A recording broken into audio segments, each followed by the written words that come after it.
Good morning, ladies and gentlemen. Welcome to Professor Ming's Strategic Insights.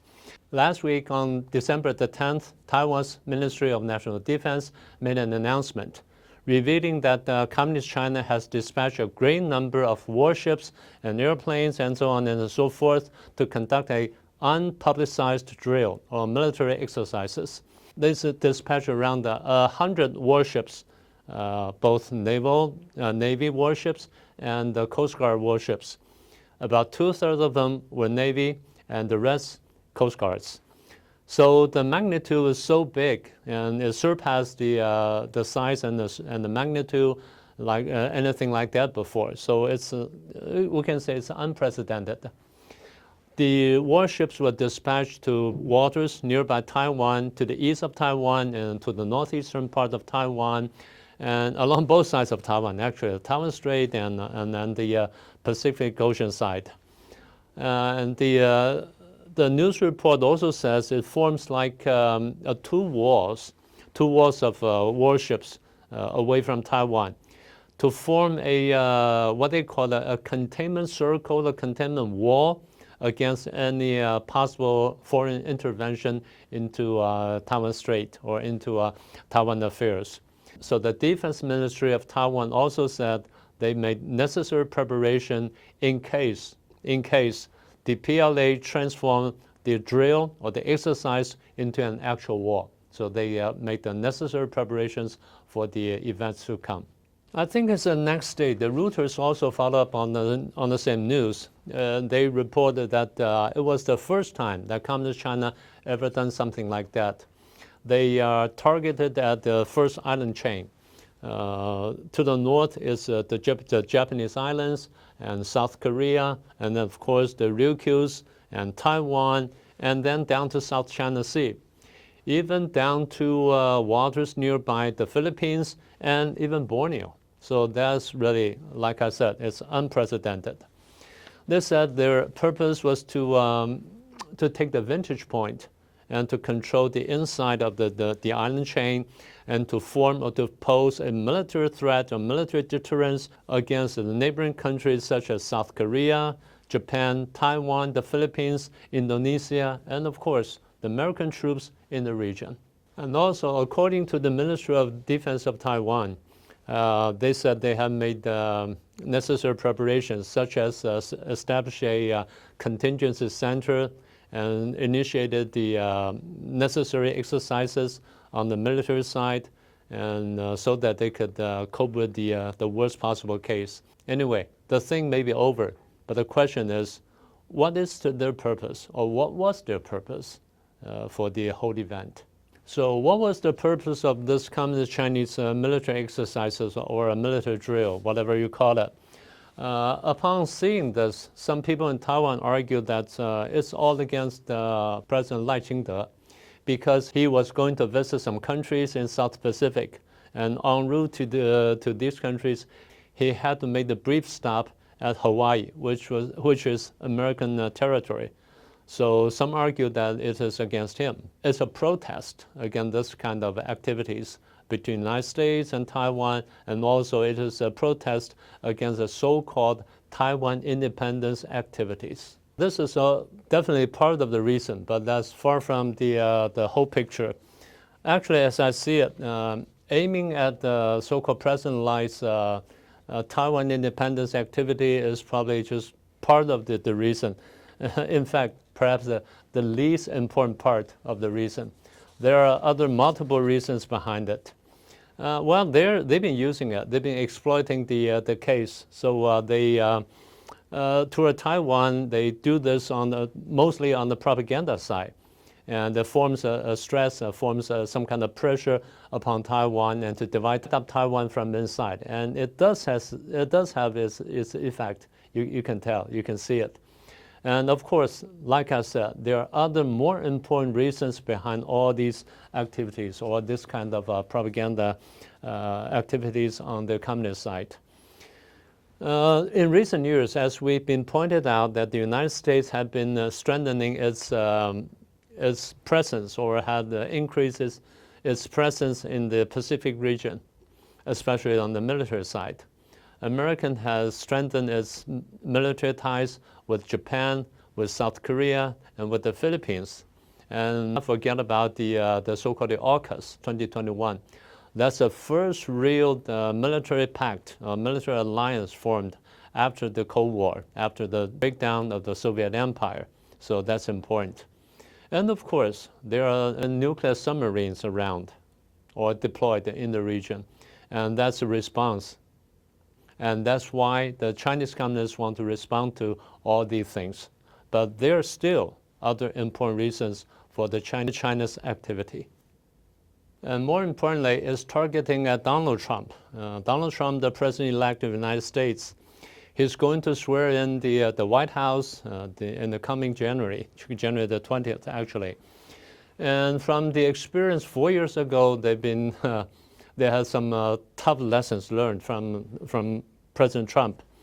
President Trump was the first person who started the so-called tariff war, or tariff warfare, in response to the unfair trading behavior on the communist part, on the communist Chinese part. So that's how he did it. And moving forward from this terror warfare, Trump moved into so-called technological warfare, chip war, and so on and so forth. And he was actually the first president in almost 4 decades who single-handedly altered United States policy toward mainland China, from a more favorable one to a competitive one. So Communist China remembered vividly. Beijing's leadership is worrying about the return of Trump and worrying what he would do in the next 4 years.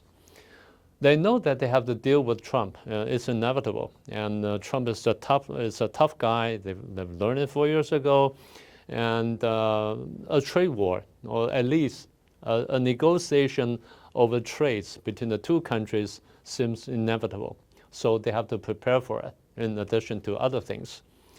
But it doesn't matter, it's a trade war or the chip war or other warfare. Anyway, that the leadership in Beijing realized that they have very little chips, very little leverage on their hands. So what can they do to deal with Trump, this tough guy, this president-to-be? So they have to create some kind of chips or some kind of leverage just in case they need it. They're very good at it. So the thing they use is to create a sense of guilt, or so-called this guilty feeling on your part. What do we mean by that? It's Taiwan independence. Well, they keep saying, they said, well, Taiwan independence is a factor that caused the instability in the Taiwan region, or in the so-called Taiwan Strait region. And that's the only thing that would cause the relationship between the United States and China goes bad. So that's a destabilizing factor. We have to eliminate it as all Taiwan independence.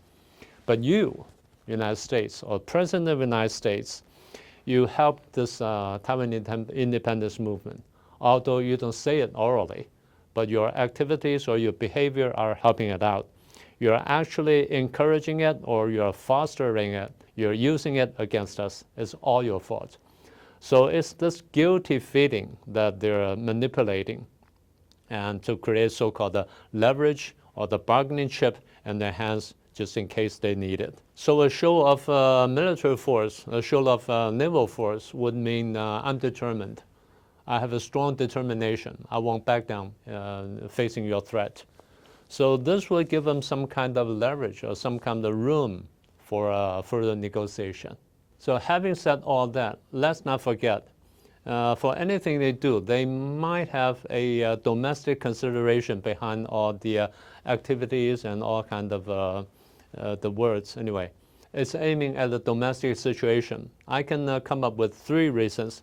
The first one is, of course, the military one. They've been building up this Navy or their naval force for a long time. They built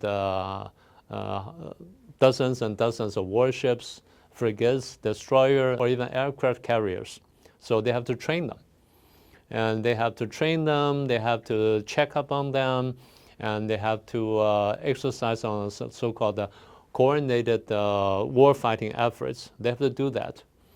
Didn't I mention that the 2/3 of the ships they sent out or they dispatched were naval warships? What about the other third? Those were Coast Guard ships. When I say Coast Guard, you may think, oh, it's Coast Guard. It's small and it's light and it's kind of slow. That's not true. Chinese Communist Coast Guard is probably the strongest in the world in terms of tonnage. They have more than 100 warships, 100 big warships. Two of them were about 12,000 tons. It's commissioned to the Coast Guard by their Navy a few years ago, and they're huge, armed with heavy artillery, but they removed the big guns and left the smaller ones there, but still, that's formidable weapon. And they have many other heavy warships for the Coast Guard. So it's in the eyes of the experts, it's their second Navy. It's very, very strong, really, much stronger than the ones possessed by the neighboring countries. So that's a military purpose. The training and coordination between or among naval warships and Coast Guard ships. And let's not forget, they've been conducting a joint exercise between Chinese and Russian naval and also Air Force fighting capabilities nearby Japan and to the north of Taiwan. And it happened in November, and so just last month. So that's the first reason. The second reason is they want to show, or Xi Jinping wants to show that he still has full control of the military forces. The PLA is still firmly gripped in his own hands. Why do I say that? Let me enumerate my reasons. Well, he had been in power for 12 years, a little bit more than 12 years, and he had led 2 central military commissions, 5 years a term. 2 of the 3 central military commissions are now incomplete. In the first one, he removed General Wei Fenghe, a 3-star general. I'll talk about this person later. So that's the first term. The Central Military Commission we mentioned before is the highest organ in charge of the PLA, the People's Liberation Army. Usually it's composed of 6 or 7 people, 6 or 7 members. The Xi Jinping himself, the Secretary General, and other 5 or 6 professional soldiers.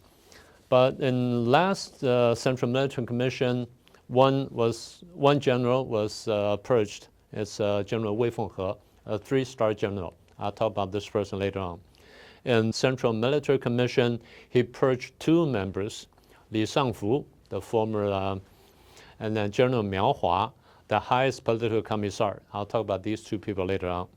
So that renders 2 central military commissions incomplete up to this point. And then 2 of the 3 Minister of National Defense were purged. First one is again Wei Fenghe, the 3-star general, and second one is Li Shangfu. And the third one, Dong Jun, is also a 3-star general from Navy. Rumor has it, but he showed up again in one piece. So rumors about him stopped for a while, but we don't know what will happen to him later on. But anyway, 2 out of 3 Ministers of National Defense are in trouble. And then we talked about the rocket force of the PLA. Top commanders of this rocket force have been purged. General Wei Fenghe, General Zhou Yaning, and General Li Yuchao. All 3 of them are 3-star generals. So Wei Fenghe possessed many important posts, but he's purged, so it's important. And then we talked about the Strategic Support Unit. The commander, General Zhu Gansheng, also another 3-star general, was purged. And in addition, this unit was divided into 3, into a so-called military support, into so-called information support and technological support and what support anyway. So it's very unusual for the 4th branch of the PLA is disbanded into 3, and it's really a big thing. In addition to all that, 4 consecutive political commissars, the highest political commissars, were purged. General Xu Caihou, General Li Jinnai, General Zhang Yang, and General Miao Hua, all 4 of them are 3-star generals. Xu Caihou took up the office in 2008, and he was purged in 2012. And he was sent to jail and died in jail because of cancer in 2015. And General Li Jinnai, he took up the office in 2004 for 8 years. And rumor had it that he was under investigation, but it was never officially publicized. But he's implicated, so he's still kind of uncertain. And General Zhang Yang, he was purged and officially announced. And it was proclaimed that he committed suicide in his own home. But he was blamed and charged as a double-faced person, a double-faced figure. Namely, in front of his superior or his commanding officers, he's a good guy and he's a straight guy.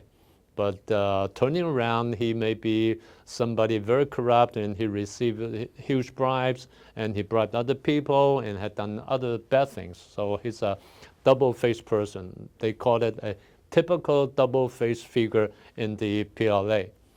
And it's surprising that a person like that, a figure like that, could move up to that kind of position. Remember, he was the top political commissar at the time for 4 years. And then the last one is General Miao Hua, as we mentioned before. It's another 3-star general, but it's a little bit different. His story is a little bit different. Why is that? Because he was very, very close to Xi Jinping.